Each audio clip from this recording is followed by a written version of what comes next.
یہی ماہ رمضان ہے، اللہ نے اس میں قرآن پاک عطا فرمایا، یہی ماہ رمضان ہے جس میں قدر کی رات بھی ہے، اور یہی ماہ رمضان ہے جس کی قدر کی رات میں اللہ تعالیٰ نے ہمیں پاکستان عطا فرمایا تھا۔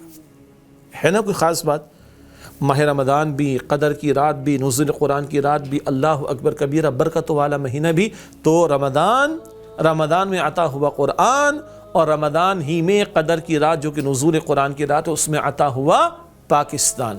57 ممالک ہیں، مسلم ممالک، سب مسلمانوں کے ممالک ہیں، لیکن یہ واحد ہے جو اسلام کے نام پر بنا۔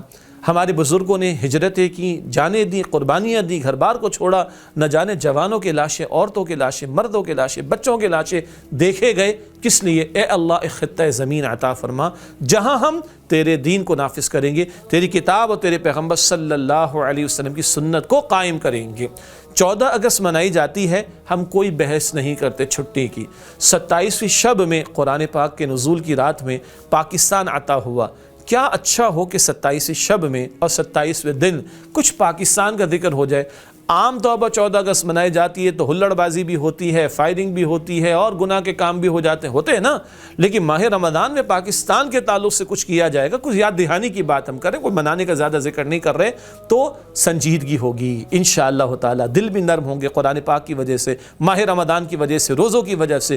آئیے اپنے سبق کو دہرائیں، کیوں لیا تھا پاکستان کا مطلب کیا؟ لا الہ الا اللہ، دنیا کے سامنے نمونہ پریزنٹ کرنا تھا۔ آؤ دیکھو اپنی نگاہوں سے، پاکستان یہ اسلام کا قلعہ ہے اور یہ اسلام کی برکات ہیں۔ مگر 75 برس ہونے کو آگئے کم و بیش، کہاں ہے وہ؟ اے خاصائے خاصان رسول وقت دعا ہے، امت پہ تیری آگے عجب وقت پڑا ہے۔ وہ دین جو بڑی شان سے نکلا تھا وطن سے، پردیس واج غریب الغربا ہے۔ اردو بولنے والا، سندھی بولنے والا، پنجابی بولنے والا، بلوچی بولنے والا، پشتو بولنے والا، سب کو جوڑنے والا کلمہ۔ ہمارے خطے الگ ہیں، ہماری نسلیں الگ ہیں، ہماری زبانیں الگ ہیں، ہمارے ڈریس کوڈ الگ ہے، ان سارے اختلافات کے باوجود جوڑنے والی شے کلمہ ہے۔ اور قرآن وہ کہ نظام عطا کرتا ہے، حدیث رسول صلی اللہ علیہ وسلم سے وہ نظام عطا ہوتا ہے جس میں انسانیت کے لیے فلاح ہے۔ ہمیں تو اللہ نے بڑے مشن کے لیے کھڑا کیا گیا۔ میں نے ابتدا میں آیت تلاوت کی، سورہ آل عمران آیت نمبر 110، کنتم خیر امت اخرجت للناس، تم بہترین امت ہو جنہیں انسانوں کے لیے برپا کیا گیا، تأمرون بالمعروف وتنہون عن المنکر، تم نیکی کا حکم دو گے اور تم بدی سے روکو گے، وتؤمنون باللہ، اور تم اللہ سبحانہ وتعالی پر ایمان رکھتے ہو۔ اس امت کو کھڑا کیا گیا انسانیت کے لیے، اور اس ملک کو کھڑا کیا گیا تھا انسانیت کے سامنے اسلام کا نمونہ پیش کرنے کے لیے۔ آئیے دہرا لیں اپنے سبق کو کہ پاکستان اللہ تعالیٰ نے ماہ رمضان میں نزول قرآن کی رات میں، قدر کی رات میں عطا کیا تھا۔ اس قرآن کی طرف رجوع ہو، سنت رسول کی طرف رجوع ہو صلی اللہ علیہ وسلم۔ رجوع سے مراد کچھ افراد کی نیکیاں نہیں، نظام کی سطح پر احکامات کا نفاذ، نظام کی سطح پر شریعت کا نفاذ۔ یہ کریں گے تو اللہ کی مدد شامل حال ہوگی۔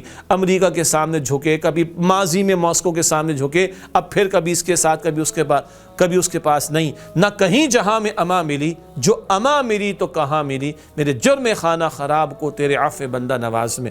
مانگنے کے دن اور مانگنے کی راتیں بھی ہیں، رجوع کی راتیں بھی ہیں، توبہ کی راتیں بھی۔ سچی توبہ کیا ہے؟ ارے گناہوں کو چھوڑ دو، تقوی پر آ جاؤ۔ اور اجتماعی توبہ کیا ہے؟ ملک لیا تھا تم نے اسلام کے نام پر، یہاں شریعت کو نافذ کرو، اللہ کے احکامات کو نافذ کرو، تب اللہ کی مدد شامل حال ہوگی۔ اللہ تعالیٰ فرماتا ہے سورہ محمد صلی اللہ علیہ وسلم کی آیت نمبر 7 میں، یا ایھا الذین آمنوا ان تنصروا اللہ ینصرکم ویثبت اقدامکم، اے ایمان والو اگر تم اللہ تعالیٰ کی مدد کرو گے، کیا مطلب؟ اس کے دین کی مدد کرو گے تو وہ تمہاری مدد فرمائے گا اور تمہارے قدموں کو مضبوطی عطا فرمائے گا۔ آج قدم لڑکھڑا گئے، سیاست کا ستیہ ناس، معیشت تباہ ہو گئی، اخلاق کا بیڑا غرق ہو چکا، قدم لڑکھڑا گئے۔ اللہ کہتا ہے میرے دین کو تھامو، میں تمہاری نصرت کروں گا اور تمہارے قدموں کو مضبوطی عطا کروں گا۔ اس کے سوا کوئی ہمارے لیے جائے پناہ نہیں ہے۔ اللہ تعالیٰ ہمیں سچی پکی انفرادی اجتماعی ستوبہ توبہ کی توفیق عطا فرمائے اور واقعتاً اس ملک کو اسلام کا قلعہ بنانے کے لیے محنت کرنے کی توفیق عطا فرمائے۔